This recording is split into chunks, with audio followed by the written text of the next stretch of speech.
بسم الله الرحمن الرحيم. Thanks for watching. Don't forget to like, comment, share and subscribe to Madani channel.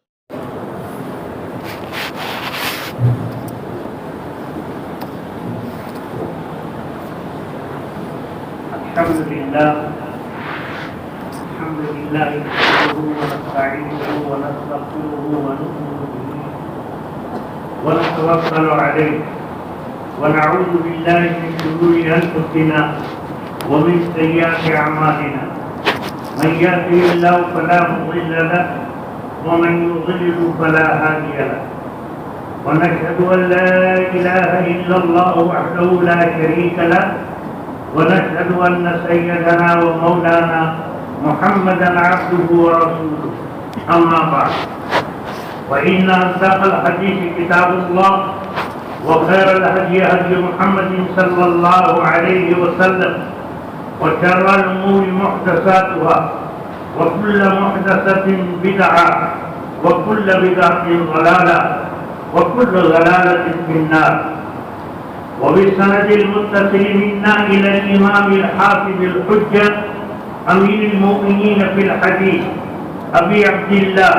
محمد بن إسماعيل بن إبراهيم بن مغيرة ابن برزبة الجوفي البخاري رحمه الله تعالى ونفعنا الله بعلومه آمين. باب قول الله ونضع الموازين القسط ليوم القيامة وأن أعمال بني آدم وقولهم يوزن. وقال مجاهد القسطاس والعدل بالرومية ويقال القسط مصدر المقسط وهو العادل وأما القاسط فهو الجائز. وبه قال حدثنا أحمد بن إسحاق قال حدثنا محمد بن فضيل عن عمارة بن القعقاع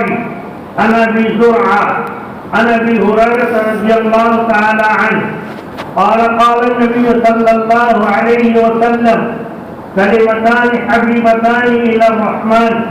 خفيفتان على اللسان ثقيلتان في الميزان سبحان الله وبحمده سبحان الله العظيم.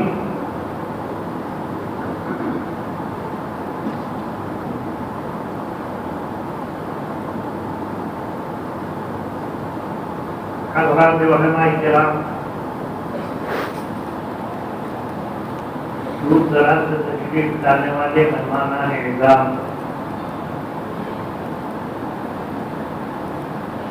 میرے بھائی اور دوستوں، عزیز طلباء، آج ہم اللہ کے گھر میں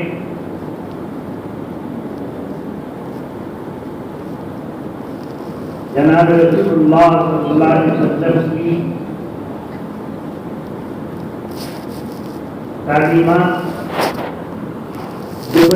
بشکلے احادیث نبویہ ہمارے سامنے ہیں. اس کی آخری کتاب اصح الکتب بعد کتاب اللہ صحیح البخاری، اس کی آخری حدیث کی اختتامی تقریب کی شکل میں ہم یہاں جمع ہیں. خداوند قدوس اس تقریب کو، اس مجلس کو، اس مجلس میں شریک ہونے والوں کو اللہ تعالیٰ قبول فرمائے،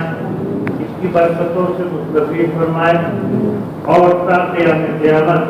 خداوند قدوس ایسی مجلسوں کے منعقد کرنے اور منعقد ہونے کی اللہ تعالیٰ ہمیں سعادت عطا فرمائے. بزرگوں، دوستوں، بھائیوں، حضرت امام بخاری علیہ الرحمہ نے اپنی کتاب کا آغاز باب الوحی سے کیا اور باب الوحی کے اندر حدیث درج فرمائی انما الاعمال بالنیات. اور آج ہمارے سامنے یہ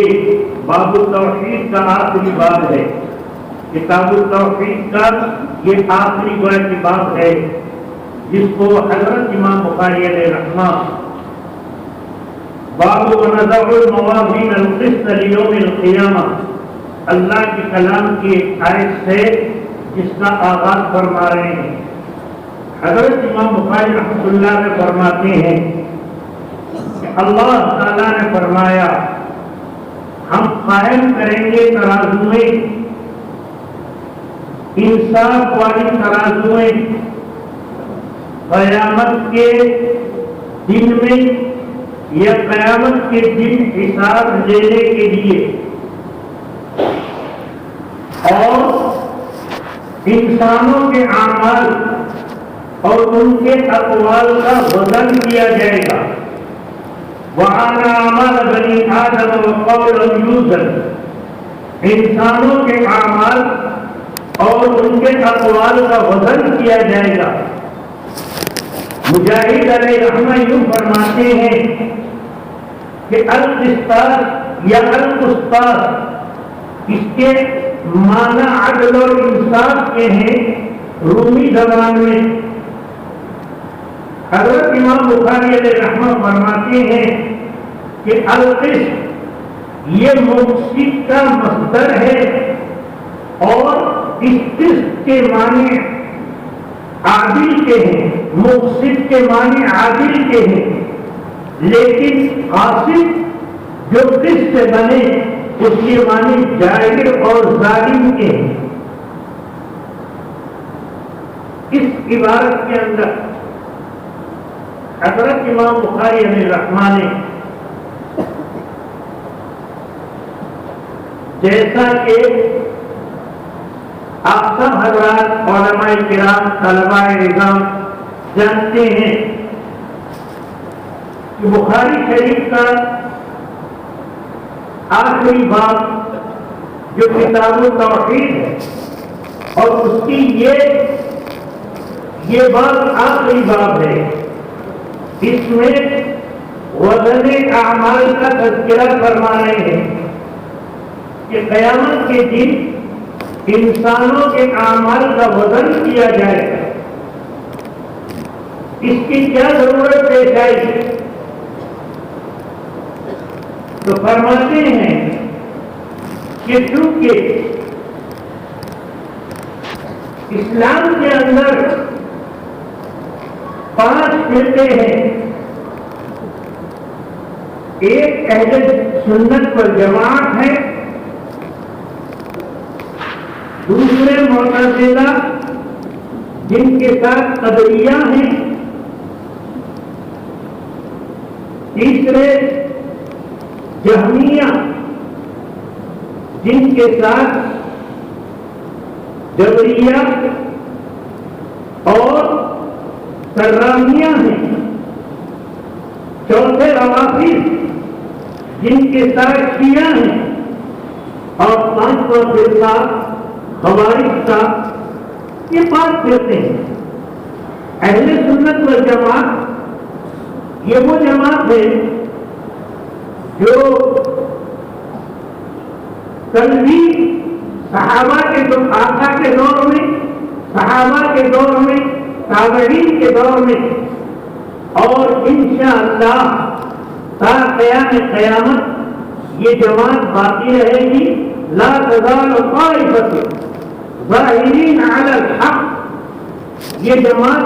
تا قیام قیامت قائم رہے گی۔ یہ فرقہ ہے ضالہ اپنے اپنے دور میں وجود میں آئے اور انہوں نے کتاب و سنت کی ظاہری نصوص کا اپنی عقلوں کی بنیاد پر انکار کیا۔ معتزلہ نے، خوارج نے معصیات کی بنیاد پر مومنین کو ایمان سے خارج کیا۔ مرجئہ نے اعمال کو بے وقت اور بے وزن قرار دیا۔ جہمیہ اور کرامیہ نے، ساتھ ہی معتزلہ نے خداوند قدوس کی صفات اور اس کے اسماء کا انکار کیا، اس کے متکلم ہونے کا انکار کیا، کلام خداوند کو اللہ کی صفت ہونے کا انکار کیا۔ معتزلہ خوارج نے کلام اللہ کو مخلوق قرار دیا۔ بہرحال ان فرقوں نے اپنے اپنے وقت پر اور اپنے اپنے دور پر فتنے پیدا کیے، امت کو گمراہ کیا، اپنے ساتھ نہ معلوم کتنے انسانوں کو اپنے غلط عقائد اور اپنے غلط خیالات کی بنیاد پر معاذ اللہ جہنم کا ایندھن بنائے۔ اللہ تعالیٰ تمام ایمان والوں کی اس قسم کے خیالات رکھنے والوں سے اللہ حفاظت فرمائے، جہنم سے حفاظت فرمائے۔ بہرحال حضرت امام بخاری علیہ رحمہ اس بات کو قائم کر کے انہی فرقہ ضالہ کی جہاں تردید فرماتے ہیں، وہاں دوستوں، بھائیوں، بزرگوں، امام علیہ رحمہ ہمیں دعوت بھی دے رہے ہیں، ہمیں دعوت فکر و عمل بھی دے رہے ہیں۔ حضرت امام بخاری علیہ رحمہ نے کتاب کا آغاز فرمایا انما الاعمال بالنیات سے۔ معلوم ہوا مومن کے ہر عمل کا مبدا، اس کا آغاز خلوص نیت اور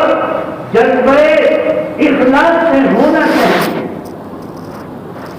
مومن کے عمل کا مبدا اخلاص اور جذبہ خلوص ہے۔ تو ظاہر بات ہے جہاں اس کا مبدا ہے اس کا منتہا بھی ہونا چاہیے، اور منتہا کیا ہے؟ اس بیچ میں منتہا کے بیان کرنے سے پہلے حضرت امام بخاری علیہ رحمہ نے ایمانیات، عقائد، عبادات، معاملات، معاشیات، اخلاقیات کے ابواب قائم کر کے پوری امت کے سامنے آقا مدنی جناب رسول اللہ صلی اللہ علیہ وسلم کی احادیث کی روشنی میں ہمیں عمل کی دعوت دی، اللہ کی کتاب کو سامنے رکھا، آقا کی احادیث کو بیان کیا، اور پوری انسانیت کو ان پانچوں ابواب میں عقائد، عبادات،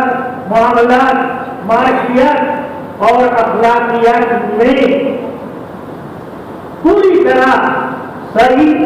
جد و جہد اور عمل ہم کی ہم کو بیٹھ کے دعوت دی۔ لیکن اخیر میں امام علیہ رحمہ یہ بات قائم کر کے یہ بتلانا چاہتے ہیں کہ تمام جتنی ہماری محنت ہے، جتنی تمہاری کوشش ہے، جتنی تمہاری صحیح ہے، اس کا ایک ثمرہ ہے، اس کا ایک نتیجہ ہے، وہ سامنے آنے والا ہے۔ اس لیے کہ کوئی عمل، کوئی صحیح بیکار عبث اور بے فائدہ نہیں ہوگی، اس کا ایک بڑا ثمرہ اور جزا ملنا چاہیے، لیکن وہ ثمرہ اور بدلہ صرف ظاہری شکل میں نہیں بلکہ خداوند قدوس کی یہاں اس کا ایک ضابطہ بیان کر رہے ہیں، اور وہ ضابطہ یہ کہ ہم تمہارے تمام اعمال کا، تمہاری تمام صحیحوں کا ہم جائزہ لیں گے، اور وہ جائزہ ہوگا وزن کی شکل میں۔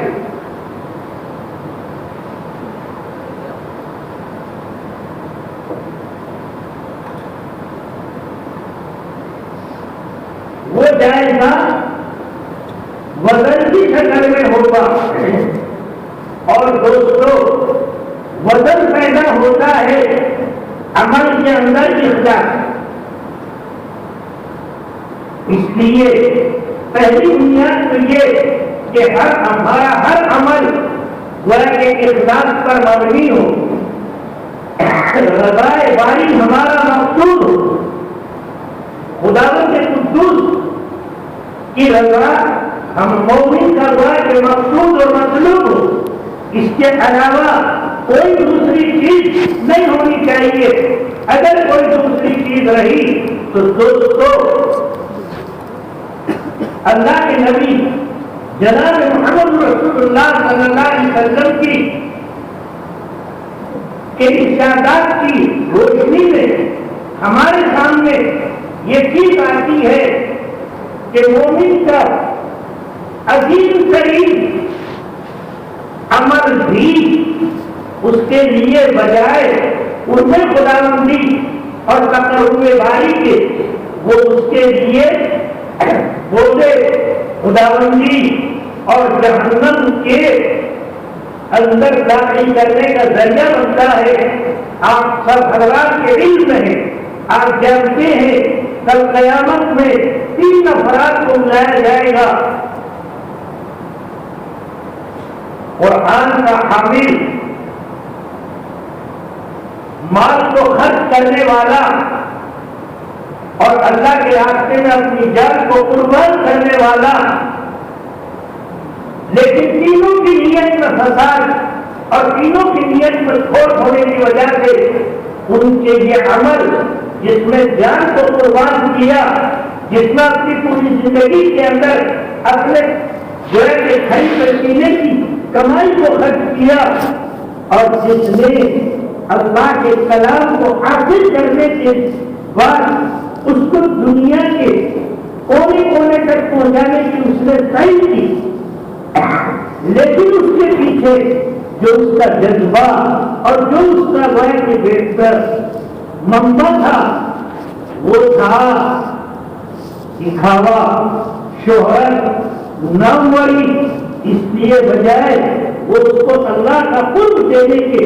یہ اعمال اس کے لیے جہنم میں جانے کا ذریعہ بن گئے۔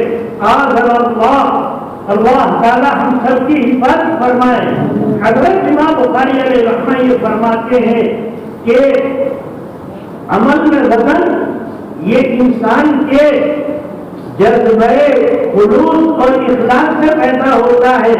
لیکن یاد رکھو دوستو، صرف اور صرف اخلاص یا خلوص یہ کافی نہیں ہے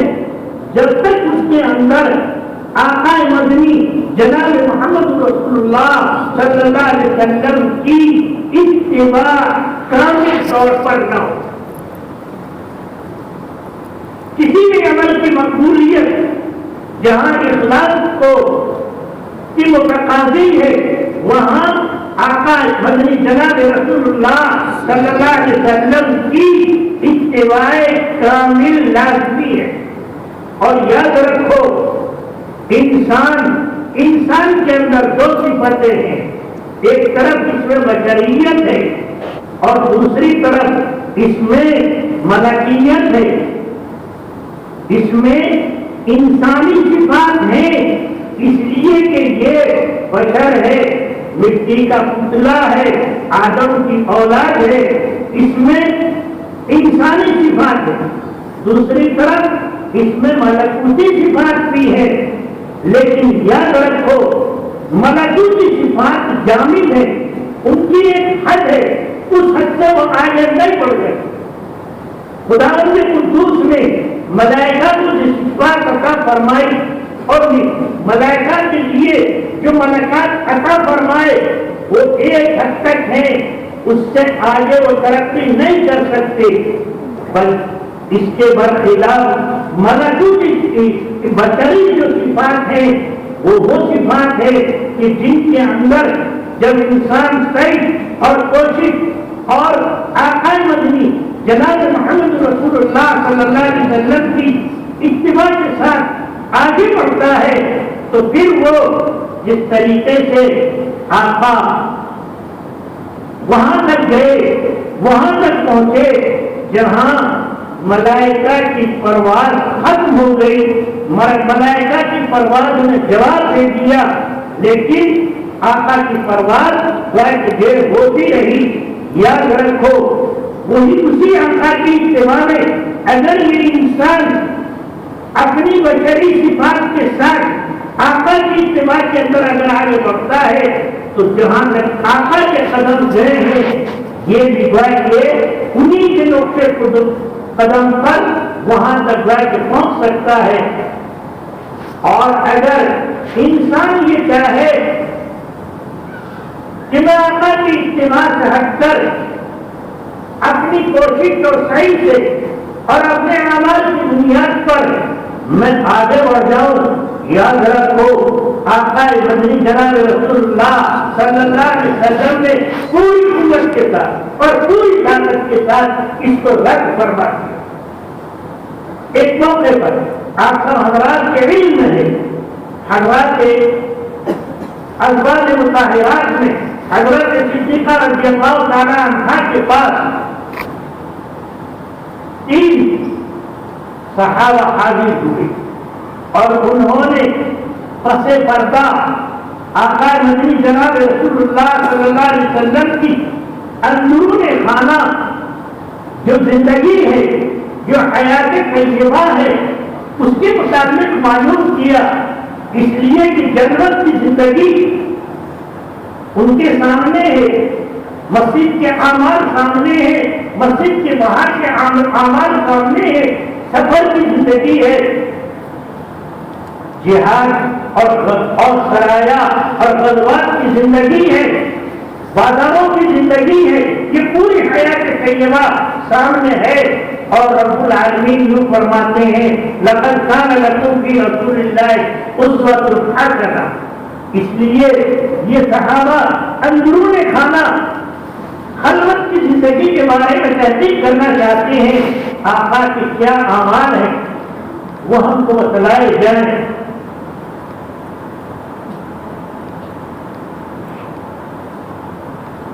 حضرت عائشہ صدیقہ رضی اللہ تعالی عنہا نے آپ صلی اللہ علیہ وسلم کی خلوت کی زندگی کے جو اعمال تھے ان اعمال کی تفصیل بیان کی. آقا کا معمول رات کے وقت میں یہ تھا، کبھی آقا ابتدائی شب میں قیام فرماتے ہیں، اخیر شب میں آپ آرام فرماتے ہیں، کبھی ابتدائی شب میں آقا آرام فرماتے ہیں اور اخیر شب میں آپ قیام فرماتے ہیں. ایسے آقا کی پوری زندگی بیان فرمائی، عبادات کی بیان فرمائی، تلاوت کی بیان فرمائی، روزوں کی بیان فرمائی،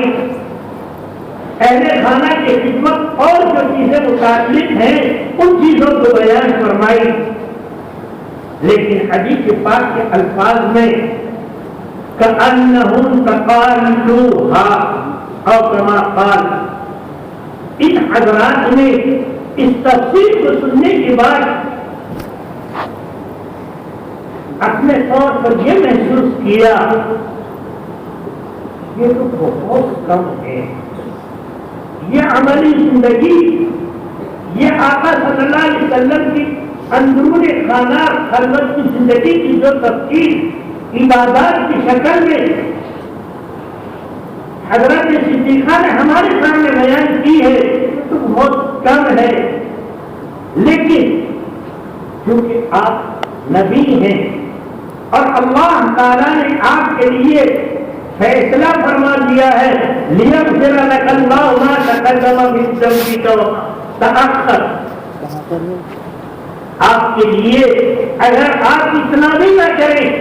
تو بھی آپ کے لیے کوئی حرج اور کوئی بات نقص کی بات نہیں. لیکن نقص نہ کہے ہم تو آقا کی طرح نہیں ہیں، اس لیے ہمارے لیے مجاہدہ کرنے کی ضرورت ہے. ہمیں اپنے عمل کی گویا کہ جہیز معیار کو بڑھانا پڑے گا. اس لیے تینوں نے وہی بیٹھ کر آپس میں طے کیا. ایک نے کہا لا اتزوج النساء ابدا، میں کبھی نکاح نہیں کروں گا. دوسرے نے صحابی نے کہا میں کبھی افطار نہیں کروں گا، ہمیشہ گویا کے روزے رکھوں گا۔ اور تیسرے نے کہا میں جب کبھی رات میں گویا کہ آرام نہیں کروں گا۔ چلے گئے۔ آقا صلی اللہ علیہ وسلم جب گھر تشریف لائے تو صدیقہ رضی اللہ تعالی عنہا نے آقا کے سامنے عرض کیا، آقا 3 صحابی آئے تھے، آپ کے 3 شہر آئے تھے، انہوں نے مجھ سے آپ کے اعمال کے متعلق پوچھا تھا، میں نے ان کو بتلائے، لیکن وہ اخیر میں یہ کہہ کر گئے ہیں، ان کے یہ عزائم ہے۔ آپ صلی اللہ علیہ وسلم جب مسجد نبوی میں تشریف لائے تو آپ نے ان کو بلایا اور پوچھا تم نے یہ کہا ہے اور تم نے یہ عزائم کیے ہیں، ایسا کیوں؟ کہ آقا انا لسنا کہے آقا ہماری کیفیت، ہماری زندگی، ہماری حیثیت جو ہے وہ آقا جیسی نہیں ہے، ہمارے لیے یہی چیز کہ زیادہ مناسب نہیں بلکہ ضروری ہے کہ ہم ایسا کریں۔ آقا غضبناک ہو گئے، اور غضبناک ہونے کی بات یہ ہے آقا نے یوں فرمایا انی اعلمکم واتقاکم، یاد رکھو خداوند قدوس کی معرفت بھی میرے پاس زیادہ ہے اور خداوند قدوس سے ڈرنے والا بھی میں زیادہ ہوں، لیکن یاد رکھو تمہاری کامیابی اور تمہاری فلاح اور تمہاری اعمال کی مقبولیت اور تمہارے اعمال کی عند اللہ ان کا اعتبار اسی وقت تک ہے جب تم میری اتباع اور میرے نقش قدم پر چل سکتے ہو۔ تو ہمارے فرماتے ہیں انسانیت کی ترقی بشریت کی تقاضوں کی تکمیل کے ساتھ ہے۔ انسان کھانا چھوڑ دے ہمیشہ کے لیے، پینا چھوڑ دے، شادی بیاہ اور دوسری چیزیں چھوڑ دے، دوستو یہ انسانیت کے تقاضے نہیں ہیں، بشریت کے تقاضے نہیں ہیں۔ انبیاء علیہ السلام نے کبھی کھانے نہیں چھوڑے، کبھی پینا نہیں چھوڑا، کبھی سونا نہیں چھوڑا، سارے تقاضے ساتھ ہیں۔ ان تقاضوں کے ساتھ، ان صفات کے ساتھ پھر کوئی انسان آقا کی سنت اور آقا کے طریقے کے مطابق عمل کرتا ہے تو اس کے بعد اس کو ترقی ملتی ہے۔ آقا کی جو سنتیں، آقا کے جو طریقے اور آقا کی جو عادات ہماری عملی زندگی میں ہیں، طہارت سے لے کر کے عبادات اور معاملات اور اخلاقیات اور معاشیات، ان تمام چیزوں میں انسان اگر محمد رسول اللہ صلی اللہ علیہ وسلم کی عملی زندگی کو اپناتا ہے تو دوستو وہ ترقی کرتا ہے۔ ایک انسان اپنی مرضی سے آقا کے طریقے کے خلاف مثلا روزہ رکھتا ہے، وہ انسان اور وہ انسان جو آقا کے طریقے کے مطابق اپنی قضائے حوائج کرتا ہے، بیت الخلا میں داخل آقا کے طریقے پر، وہاں سے خروج آقا کے طریقے پر، وضو کا آغاز آقا کے طریقے پر، اس کی تکمیل آقا کے طریقے پر، اس کا اختتام آقا کے طریقے پر۔ تو یاد رکھو یہ دعا کے حوائج ضروریہ کی تکمیل میرے آقا نے بھی یوں فرمایا، اگر تم رضائے باری کی اور عبادت کی نیت سے اپنی خواہشات کی تکمیل کرتے ہو کہ یہ چیز بھی تمہارے لیے دعا کے ثواب کی ہے، نوافل پڑھنا ثواب، صدقات کرنا ثواب، کلمات خیر کو زبان سے ادا کرنا ثواب، اسی طریقے سے تم اپنی بیوی کے ساتھ اپنے نفسانی تقاضوں کی تکمیل کرتے ہو، یہ بھی تمہارے لیے ثواب ہے۔ صحابہ کو تعجب، آقا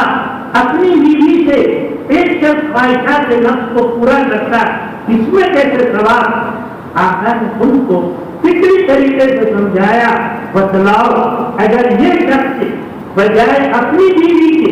اپنے خیر کے ساتھ ان کی تکمیل کرتا ہے تو گناہ ہوتا ہے کہ نہیں؟ صحابہ نے یقیناً آقا نے فرمایا تم جائز محل میں، حلال محل میں جی شریعت کے تقاضوں کو سامنے رکھ کر اگر اپنی جائز خواہشات کی تکمیل کرتے ہو تو اس میں بھی بات ثواب ہے۔ تو بہرحال اب کرنا یہ کہ انسان بشری کے جو صفات کے ساتھ جب وہ اپنے عمل میں ترقی کرتا ہے تو یہ یقیناً ملائکہ سے آگے بڑھتا ہے اور یہی اس کی کامیابی۔ رب العالمین اپنے بندوں کو اپنے احکام کی تکمیل کے لیے اور اس کی ادائیگی کے لیے ایک حکم دیتے ہیں اور یوں فرماتے ہیں یا ایھا الذین آمنوا اتقوا اللہ، اللہ سے ڈرو۔ اللہ سے ڈرنا یہ تقویٰ دوستو پوری شریعت کے لیے جامع اور پوری شریعت کے لیے ذریعہ حاوی ہے۔ اس کے اندر عوامر بھی ہے، اس کے اندر نواہی سے اجتناب بھی ہے، مکروہات کا ترک بھی ہے، مندوبات اور مستحبات کا اپنانا بھی ہے، اس کے اندر عبادات بھی ہے، اس کے اندر معاملات بھی ہے، مسجد کی زندگی بھی ہے، بازار کی زندگی بھی ہے، یہ ساری چیزیں ہیں۔ دوستو اس تقوی کے ساتھ جب بھی ایسی زندگی جس میں جو تمام کو حاوی ہو، ہر انسان کے لیے آسان نہیں ہے، مشکل ترین ہے، لیکن رب العالمین جو ہے اپنے بندوں پر بہت شفیق، بہت مہربان اور بہت ہی نرم معاملات کرنے والے ہیں، ان کی فطرت کے مطابق عمل فرماتے ہیں۔ ساتھ ہی ساتھ رب العالمین اپنے بندوں کو اس پر عمل کرنے اور اس کو اپنانے کی آسان شکل بھی بتلا۔ تمہارے اندر تقویٰ کیسے آئے؟ رب العالمین نے فرمایا یا ایھا الذین آمنوا اتقوا اللہ وکونوا مع الصادقین۔ تمہارے اندر تقویٰ آئے گا سچے لوگوں کے ساتھ تمہاری مجالس کرو، اچھے لوگوں کے ساتھ تمہاری ہمنشینی ہوگی، اچھوں کی صحبتوں میں رہو گے، اچھوں کی ہمنشینی کو اختیار کرو گے، یاد رکھو تمہارے اندر تقویٰ آئے۔ رب العالمین نے فرمایا یا ایھا الذین آمنوا اتقوا اللہ وقولوا قولا سدیدا، اللہ کی ایمان والو اللہ سے ڈرو، تقویٰ اختیار کرو، لیکن اس کی شکل بتلائی کہ تم قولوا قولا سدیدا، تم درست بات کہو، تمہاری زبان سے کلمہ غلط نہ نکلے۔ جب تمہاری زبان تمہارے کنٹرول میں، تمہاری زبان تمہارے قابو میں ہوگی تو اس وقت تمہارے لیے عوامر پر عمل کرنا اور نواہی سے اجتناب کرنا کوئی مشکل نہیں ہے۔ آقا نے یوں فرمایا من حسن اسلام المرء ترکہ ما لا یعنی، مومن کے حسن اسلام کی، اس کے اسلام کے حقیق اور خوبصورت ہونے کی خوبصورت ترین شکل یہ ہے کہ اسلام ان مومن اپنی لایانی چیزوں کو بیٹھ کے ترک کر۔ تو رب العالمین فرماتے ہیں تمہارے اندر تقویٰ تم اگر لانا چاہتے ہو اور لانا چاہیے تو تم قول سدید کو اپناؤ۔ یاد رکھو دوستو، قول سدید میں جہاں قول کا سچا ہونا، جھوٹ کا شائبہ نہ ہو، وفا کا ہونا، دغا بازی نہ ہو، نرم ہونا، اس میں دل خراش ہوا کہ باقی نہ ہونا، اور اس کے اندر دوسری صفات، یہ تمام چیزیں جب ہوں گی تو مومن پھر کے تقوی کی صفات سے متصف ہوگا۔ رب العالمین نے فرمایا یا ایھا الذین آمنوا اتقوا اللہ ولتنظر نفس ما قدمت لغد، ایمان والو اللہ سے ڈرو اور کل کی کیا فکر ہے اس کو سامنے رکھو، کل کے لیے کیا تیاری کی۔ جب مومن کے سامنے یہ چیز رہے گی مجھے کل جانا ہے، مجھے اپنے اعمال کا حساب دینا ہے، میری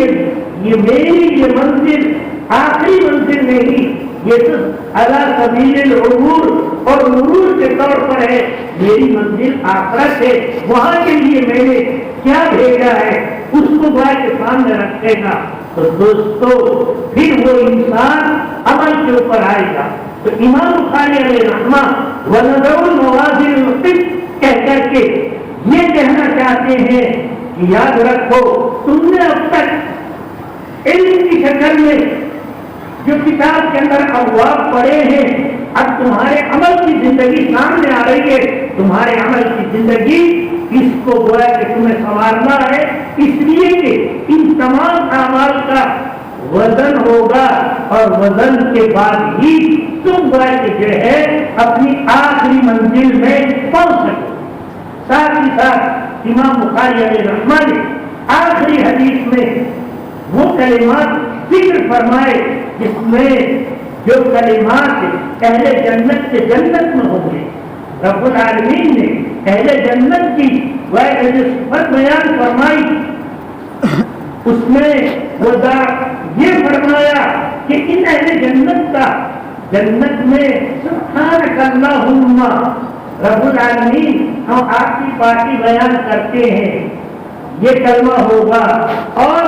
آپس میں السلام علیکم ہوگا، اور آخر میں کیا ہوگا وآخر دعوانا ان الحمد للہ رب العالمین۔ امام بخاری علیہ رحمہ کہنا چاہتے ہیں تمہاری زندگی میں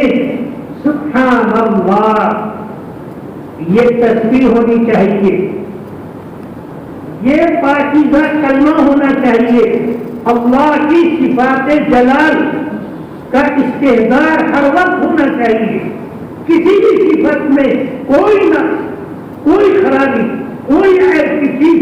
ایسی رب العالمین کی طرف منسوب نہیں ہونی چاہیے جو اس کی صفت جلال کے وقت کے خلاف۔ اور دوسری چیز وہ بحمد ہی اللہ کی صفات جمال یہ ہونا چاہیے جو کہ اہل جنت کا وہاں وظیفہ، اہل جنت کا وہاں آپس کا کلمہ اور ان کا ورد ہوگا۔ تم اپنی زندگی میں ان دونوں چیزوں کو تبارک اسم ربک ذی الجلال والاکرام، صفت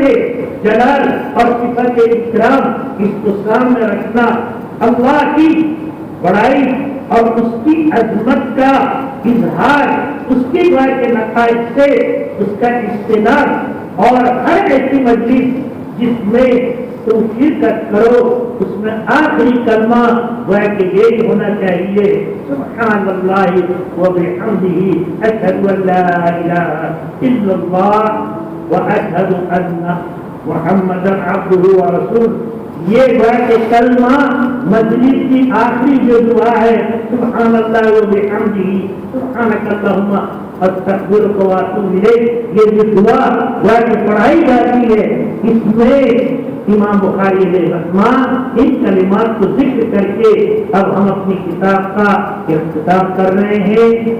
گویا ایک مجلس کی جو ختم کر رہے ہیں، ان کلمات پر اپنی مجلس کو ختم کریں۔ اس میں جو کوتاہی ہوئی، جو غلطی ہوئی، جو خطا ہوئی، جو کمی ہوئی، خدا مجھے حضور اپنے فضل و کرم سے معاف فرمائیں۔ میں طلباء عزیز کو ایک درخواست کرتا ہوں، آپ نے اساتذہ علم سے علم حاصل کیا، اب یہاں سے فارغ ہونے کے بعد آپ اساتذہ عمل سے عمل کی مشق کریں، اساتذہ عمل سے عمل کی مشق کریں، یعنی کسی بھی صاحب نسبت اور صاحب معرفت اور صاحب طریقت شرک سے اپنے آپ کو منسلک کریں، اور ان سے منسلک کرنے کے بعد اپنی عملی زندگی کو جو ہے آقا مدنی صلی اللہ علیہ وسلم کی جو ہدایات آپ نے اس کتاب کے اندر پڑھی ہیں اس کے مطابق گزاریں. خدا مجھے قدوس ہمارے اس عمل کو قبول فرمائے اور ہمارے لیے ہمیشہ اور آخرت کے لیے اس کو ذریعہ نجات فرمائے. وآخر دعوانا الحمدللہ.